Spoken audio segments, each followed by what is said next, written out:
अरे इनसे तो दूर ही रखो अपनी बहुओं को। खुद की बहू ने सास को बिगाड़ दिया, अब ये महारानी चली है हमारी बहुओं को बिगाड़ने। पड़ोस में झूठ बनाकर बैठी औरतों में फुसफुसाहट हुई। शांति जी गली से गुजर रही थी, तभी औरतों की फुसफुसाहट की आवाज़ उनके कानों तक पहुंची। शांति जी मुड़ी, इतने में सब इधर उधर देखने लगी। तभी शांति जी ने उन्हें और खिजाने के लिए मुस्कुराते हुए कहा, अरे मेरी चुगली चर्चा कर रही हो क्या?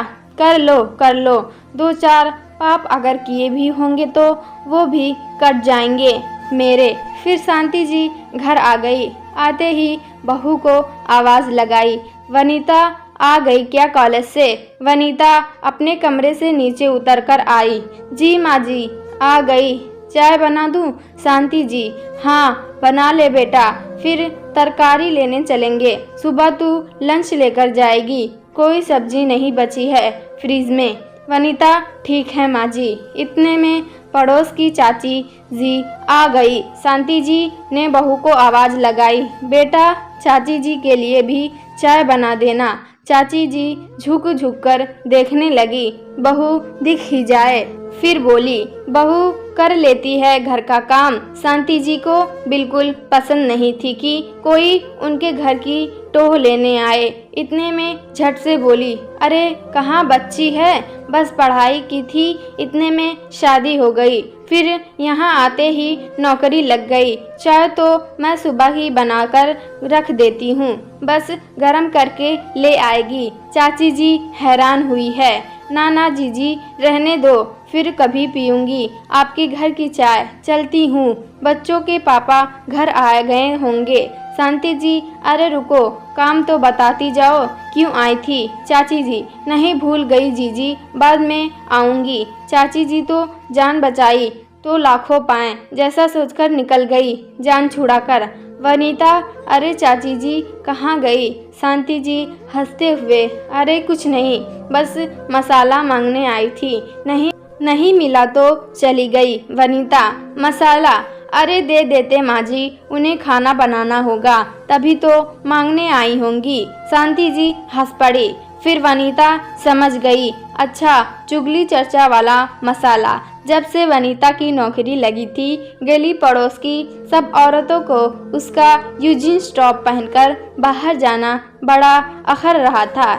नई बहू शादी को 4 महीने हुए हैं ना, बिंदी ना जुड़ी, ना बिछुए, ना पाजेब। इसको देखकर हमारी बहुएं भी बिगड़ जाएंगी। वनीता की सास को कोई कुछ कहने आता तो वो खुद उनका ही मजाक बनाकर निपटा देती थी। उसको गणपति महोत्सव आया। गली के सब लोगों ने चंदा इकट्ठा करके गणपति जी की स्थापना की। सुबह शाम आरती वंदना होती, दोपहर में भजन कीर्तन में सब औरतों का जमावड़ा लगता। रविवार के दिन का कीर्तन शांति जी ने करवाया, क्योंकि उस दिन वनीता की भी छुट्टी थी। सबकी नज़रें ये देख रही थी कि शांति जी की नई बहू आज भी जीन्स में आएगी। नीचे अकेले लोगों को शांति जी की भगा देती थी, आज क्या बोलेगी।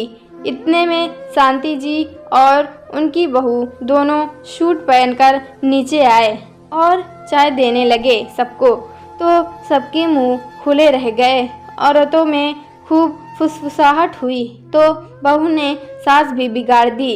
अगले दिन प्रसाद वितरण के वक्त वनीता और शांति जी ने पड़ोसन की फैक्ट्री में काम करने वाले मजदूरों के बच्चों को पहले बुलाया और खाना खिलाया। चाची जी की बहू ने वनीता से कहा, अच्छा किया वनीता, वरना ये बच्चे बेचारे त्योहार पर भी मुंह ताकते रहते हैं, लोग बचा कुचा इनके घर दे आते हैं, कोई इंसानियत से नहीं खिलाता।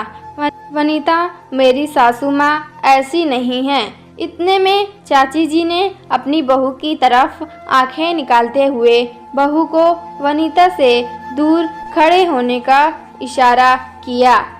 शांति जी ने देख लिया और कहा, अरे बहू रहने दो, हम तो सास बहू बदमाश हैं, तुम्हें भी बिगाड़ देंगे। जाओ तुम्हारी सासू माँ के साथ बैठो। चाची जी ना कुछ कह पा रही थी ना चुप रह पा रही थी, अपनी बहू को लेकर चली गई पंडाल से। गणपति विसर्जन बड़ी धूमधाम से हुआ। वनीता और शांति जी ने साथ में डांस किया। उनको देख गली की और बहुएं भी नाचने लगी। इतने में पड़ोसन की ताई जी ने शांति जी से कहा, ये क्या कह रही हो शांति, घर की बहुएं सड़क पर नाचती अच्छी लगती हैं क्या? शांति जी ने झट से जवाब दिया, जीजी बुरा मत मानना, पर ये बताओ तुम और मैं यहाँ पैदा हुई थी क्या?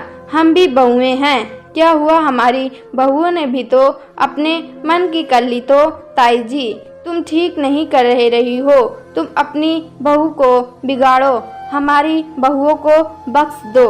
बहू की तनख्वाह ने तुम्हारी बुद्धि पर पत्थर डाल दिए हैं। अब शांति जी को गुस्सा आया।